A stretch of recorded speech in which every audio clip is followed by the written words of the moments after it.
भारतीय स्वाधीनता संग्राम रे जनजाति साहस और स्वाभिमान अनन्य और अनबद्य प्रतीक वीर शहीद लक्ष्मण नायक 84तम शहीद दिवस आज स्थानीय मंडल कारागार मध्य बाहरी प्रतिमूर्ति और पट्टचित्र रे माल्यार्पण और स्मृतिचारण पूर्वक पालन करा जायछि। भारतीय स्वाधीनता संग्राम रे आत्मझास दे जो वीर पुरुष माने स्वाधीनतार इतिहास पृष्ठा को रिद्धिमंत कराइछन्ति सेमानक मध्यरे लक्ष्मण नायक अन्यतम। तांकर संग्राममय जीवन और बलिदान ओडिया जाति पई सबुदिन स्मरणीय होई रहिबो। से स्वाधीनतार देश मातृक पई जे जो स्वप्न देखिछन्ति सेगुडी को पूरण करिबा पई आममानक उत्तरदायित्व बोली अतिथि माने प्रकाश करिथिले। ब्रह्मपुर महानगर निगम मेयर संघमित्रा दलई, गंजाम जिलापाल विकीर्तिवासन, ब्रह्मपुर उपजिलापाल अविनाश कुमार, जिला सूचना और लोकसंपर्क अधिकारी सौरभ प्रधान, उपखंड सूचना और लोकसंपर्क अधिकारी रश्मिराणी निर्मका, मान्यगण्य व्यक्ति, सामाजिक संगठन प्रतिनिधि, कारागार अधिकारी, कर्मचारी और गणमाध्यम प्रतिनिधि माने एही अवसर में उपस्थित थिले।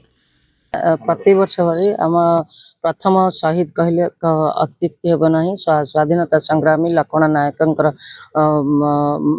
प्रतिमूर्ति आज माल्यार्पण सुजोग मिलता प्रथम धन्यवाद दूसरी जेल प्रशासन तथा एवं धन्य मन करुच्ची निजक कहीं लक्ष्मण नायक से समय जिते बड़े इंग्लिश मान विरुद्ध लड़वा बड़ बड़ लोक मैंने साहस जुटाई पार नुले। जड़े सुदूर कोरापुट तेंतुली गुमा गाँव आसिक आदिवासी जड़े से प्रकार स्वाधीनता कौन कहले से बुझी पारिथिले एवं स्वाधीनता अख्तियार करिवार आवश्यकता अछि बोली से बुझी पारथिले। से सी ए ब्रह्मपुर रे शहीद फांसी रे चढ़ीथिले जते बेले माने स्वाधीनता दबा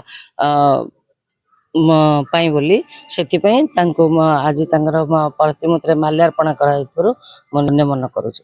आज शहीद लक्ष्मण नायक शहीद दिवस अवसर रे एटी ब्रह्मपुर जेल परिसर रे तांको सम्मान जनाइबा उद्देश्य रे समारोह आयोजन करा जायछि।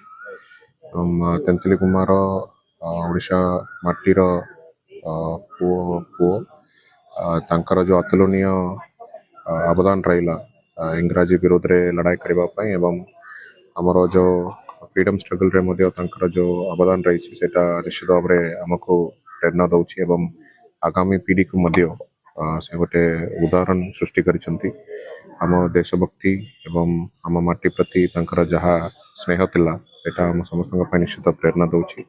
तांकर जहा भी वैल्यूज थिला तांकर जहा आम माटी पई जा स्वप्न थिला सेटा आम समस्तंकर दायित्व रही सेटा को साकार करबा पई सेटा को पूर्ण करबा पई एवं आम देश को आम राज्य को आगामी दिन में आहरी उन्नति करने दिगरे आम समस्तंकर भूमिका रहा आम समस्तंकर दायित्व रहा तांकर जहाँ वैल्यूज थिला सेटा को आम समस्त मिसिकी पूर्ण करबा। तांकर से इटी ब्रह्मपुर जेल रे तांको रखा जायतिला एवं तांको फांसी दंड मध्य एटी तांको दिया जायतिला जोटा बहुत दुखर कथा।